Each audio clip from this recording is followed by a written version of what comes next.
こんにちは、カズコーチです。ゴールデンドリル50、後ろスキップの上級編の説明をします。後ろスキップも基本的には前に行くスキップと形は変わらないので、しっかり、前のスキップの上級編であった足が90度、しっかり前を見る、背筋を伸ばす、腕を振るといった点を意識してみてください。よくありがちなのが、腰が曲がって足を引きつけるという、パターンが多いんですけど、しっかり背筋を伸ばしたままで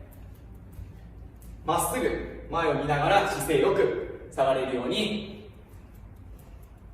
練習してみてください。それでは頑張ってください。